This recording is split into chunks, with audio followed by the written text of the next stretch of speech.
Russia accompanies its military war in Ukraine with hybrid aggression against several European countries. How it's affected Georgia from this point of view, from a hybrid war?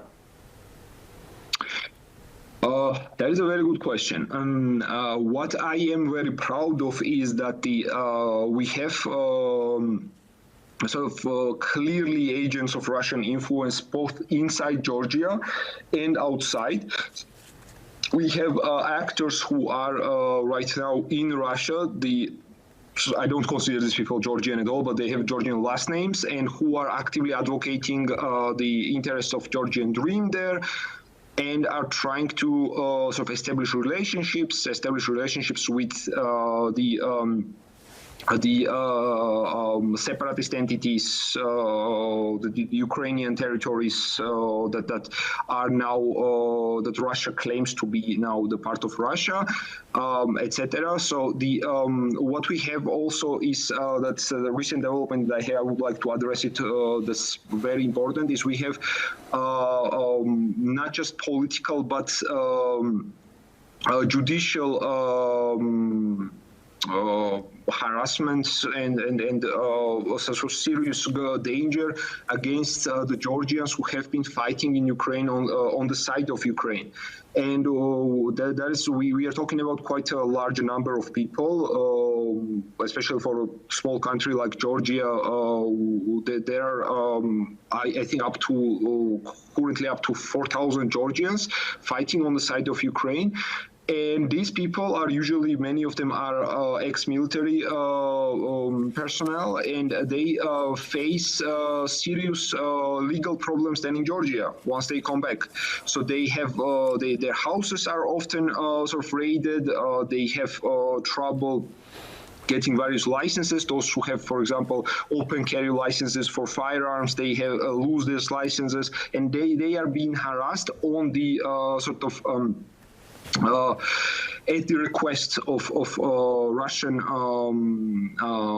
security force authorities, and for the most recent case of that was that the fighter who has also Armenian background has been detained.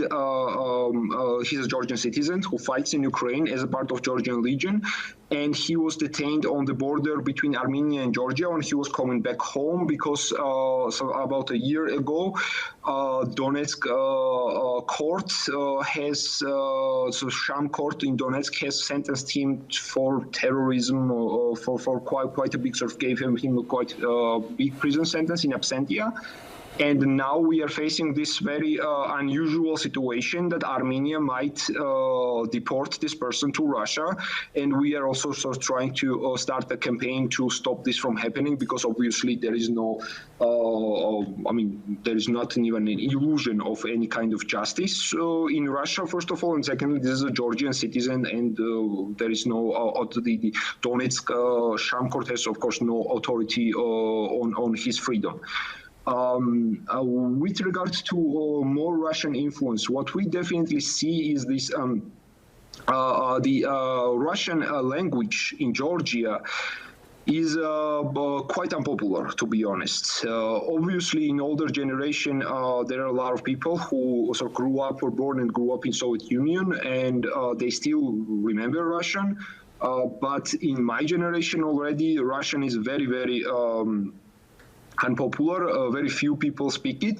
Most of people understand it, but very few speak. And therefore, for Russia, it's very hard to directly transmit its propaganda into Georgia because of the language barrier. Unfortunately, what we have is that then we have Georgian televisions that are primarily directly associated with the current government, so-called government. They are basically creating this the Georgian version of the Russian propaganda, which does not really, if you listen to the narratives, it's a very lazy work. This is pretty much the translation of the narratives that have been existing in the Russian informational sphere for decades, I would say. but with like a little bit more Georgian twist and with a little bit more of this twist of Georgian dream about some kind of sovereignty from the European Union with dignity, etc. And the main narrative currently, which is the peace narrative. So the Georgian dreams propaganda rests on the idea that and they have just sort of institution they try to make this a law at this with their so-called parliament, that the war in 2008 was a Georgian provocation, and Georgia started the war in 2008 against Russia. This is a narrative that they even advocate on the international level, which to a great pleasure and great happiness of Russia and of Russian actors, including names such as Medvedev and Lavrov, etc. And what their claim is that basically they are the only chance for peace. So if you watch our the propaganda machine, you're gonna hear that they're constantly talking about that it's either us or war, but they never talk about war with whom. It's always like we are the party of peace, everybody else they sort of put in this envelope together with the previous government, which was a United National Movement under Saakashvili, which probably some of your viewers are familiar with, and they are the party of war. Even though our opposition landscape is much more sort of broad and diverse, still there's everybody else is a party of war. We are the party of peace, but war with whom? Never. Russia is never mentioned. There is never mentioned that actually like who's the enemy is never mentioned. Even the war against Ukraine, the Russian war against Ukraine, is in this narrative blamed on the West, on NATO, and there's this very, very standard sort of Russian propaganda, which you probably see in Moldova as well. How does Russian propaganda operated in Germany? Because you are a journalist and you have studied this phenomenon. Yes. Russian propaganda, of course, has some instruments which work everywhere the same, like, having some agencies controlled by the Kremlin to put messages, for example, on social media. But of course, we see the official statements from political figures, which are also often misleading and Russian propaganda. And we have also the Russian propaganda we see, which comes from, for example, political talk shows, and which also, kind of come into our discourse. But of course, there are some special points about Germany. As we know from internal documents, which were leaked earlier, Germany is a preferred target for Russian propaganda. It is seen as a special target in the Kremlin to influence the public and the German public. And one goal is, of course, to decrease the support, for example, for Ukraine. And for this point, or for this purpose, they use special messages which are created for the German public.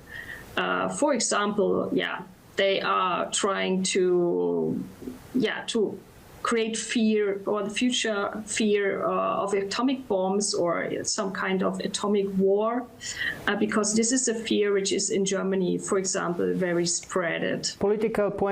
Intern political point of view of Germany, who benefit after the Russian aggression and Russian propaganda? Who benefits in which way? In Germany, in political area of Germany in special. You mean who? You mean he? Okay, maybe, that's a good question. Well, there are, of course, some, let's say, political parties who try to use Russian propaganda, or to use the sentiments which are existing already in German society. For example, some right-wing parties use that people are, that actually for many people Russia became some kind of a surface of projection actually for their own dissatisfaction, you know. For example, when they have bad jobs, or when they are dissatisfied with the political situation in general, or then they don't like US, then they have problems actually with the USA, and they have these anti-American sentiments, and those feelings which are circling here. This is something which right-wing parties really can use for their purposes, and Russian propaganda influences this and makes it easier for those parties to make some points, to get voters to mobilize voting for them. And so this is all, it's all mixed up actually. It's a melting pot, you know, and there are some benefits, of course, for these parties. And this is something which also should concern us.